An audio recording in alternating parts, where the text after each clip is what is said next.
this is Farah from the PluginIndia team, and we are here with Mr. Sohinder Gill, the CEO of Hero Electric. He is also the Director of Corporate Affairs of SMEV, which is Society of Manufacturers of Electric Vehicles. Warm welcome, sir.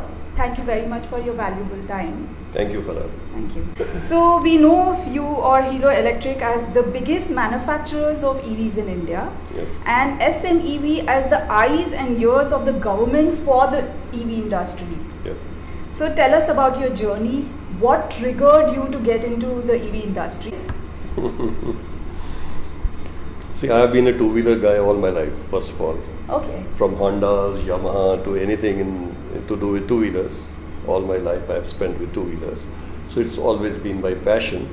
But it was a natural progression from a fuel two-wheeler to an electric two-wheeler is something which is to do with future. And also the passion of doing something innovative and creative that brought me into this business. Right. So from association point of view, when I entered the business around 9 years back, I found that what is missing in the business is the togetherness, the integration. And somebody who is educating the government, or at least making them aware of what is the global scene and what is required for the Indian two-wheeler industry. So the first thing that came to my mind was to make an association of whatever the players were there at that point of time, 4 or 5 of us, who were the genuine manufacturers. Okay. And very soon, after 6 months or so, we formed an association. Mr. Naveen Munjal, our managing director, was appointed the president of the association, and I the director. For the last 8 years, there is no one else we could find. Perhaps we wanted others to come in at these positions, but somehow it's been a lonely journey. So we have been spearheading the association all these 8 years. If I look back at 2008, Right. it was more optimistic than somewhere in between, because that was just the beginning. So it was just the first fill, the dealerships, the customers, the expectations were skyrocketing. Some of them partially, accentuated by our own fraternity of dealers and manufacturers, saying this is a magic solution to Indian problems of commutation. For example, people started saying this vehicle is even cheaper than a petrol vehicle and runs at 1/10 of a petrol vehicle cost. Right. So people really took to it in big numbers. But very soon they realized, no, it's not so. It's not that big a difference. But yes, it's a great vehicle if handled properly, because it is not a comparable vehicle 100% to a petrol vehicle in terms of speed and range. Right. It needs some sort of a support system. So it has its own clientele. So after the first gust of excitement, there was an ebb, and that's where it settled. Okay. So that was the first thing. It didn't go up the way it should have gone. Second was the fly-by-night operators, which normally happens because of the unclear government policies. Right. And anything to do with imports. They didn't even know at the customs what's an electric vehicle. So they were just merrily getting it into India. So we got something like, I think, 45 traders in the next 1 or 2 years who dumped Chinese goods, lock, stock, barrel as it is, from China to India, and also disappeared after 3 or 4 months or 6 months of selling. Yeah.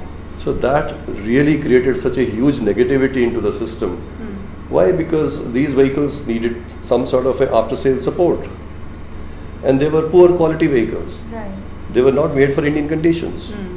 So there were few of us on one side trying to fight with the type of imagery, and second is this is a negativity which was further putting the people down. Right. In the end, it sort of collapsed. And the initiatives we did in those years was, we rather than talking of Hero, we started talking of category. We started servicing those vehicles which were dumped by the traders and the shutters were down. Okay. We, I think, trained around 950 to 1,000 roadside mechanics in those years, 2010-11. Third is we drew government's attention towards it. So at that point of time, we thought that MNRE is the best bet because they are to do with energy and new and renewable energy. So I was able to meet Dr. Farooq Abdullah at that point of time many times, along with other colleagues. and finally he agreed to start a policy of subsidies for electric vehicle in 2012. And even when he didn't have a finance approval, he culled out some 30 crores out of his solar mission and announced a subsidy, saying though it must be done. So it came to around 15 to 20% of the vehicle price. Cost. Your dollar was at 45, petrol was zooming up. So this 4,000 rupees subsidy or a 5,000 and a high speed again increased the market volumes, and what was being sold at around 20-30,000 became 80,000 over 1 year period. Right. So that's a yo-yo the industry has passed through. Yes. So unluckily for us, that subsidy lasted only for 1.5 years because it was not backed by finance, and that led to market crash. Right. But what has really turned around is 2 years back, when the NEMMP policy has been announced. It's well documented policy. It's a 6 years policy. Yes. FAME 1 out of that was culled out and announced by the finance minister, Mr. Jaitley, and that was a very good support system by so many ministers at that point of time, including Mr. Gadkari and so many others, and now Mr. Piyush Goyal. So everybody now in the last 1.5 years is talking exactly what should be talked about electric vehicles in India. Yeah. So that's a turning point, which I am sure now is not going into another swing down. Definitely. We are positive about that too. Yeah. So you think the 2020 plan will work out? I am very, very optimistic about it. Okay, there could be always with the government plan, there could be ups and downs of plus and minuses, but broad direction, yes. And the best part is the government is willing to moderate or amend or correct the plan. So in FAME 1, for example, they found that the mild hybrids are taking a lion's share of subsidy, Right. which is not the right solution. So they have withdrawn mild hybrids from the subsidy list now, from diesel mild hybrids. Like that. So that's the best part. It's not a written in stone type of a plan. So they are listening, they are looking, they are observing, and they are changing. Right. So FAME 2 is about to be announced. Okay. I personally believe the way we have been talking to the government, FAME 2 is going to be much better than FAME 1. It is going to be customer friendly, it is going to be easier, it is going to be huge support on the infrastructure, charging infrastructure, Wow. battery swapping, lowering the cost of ownership, R&D support, and so many other things regarding smart city support. Yeah. So you will find FAME 2 will really change the scene in a big way. Thank you for watching part 1 of the interview. Part 2, Mr. Gill answers community questions about the new lithium-ion e-scooters, conversion kits, and shares his view on hybrid and pure electric vehicles. Stay tuned. Subscribe to our channel to know more about what's happening in the EV world.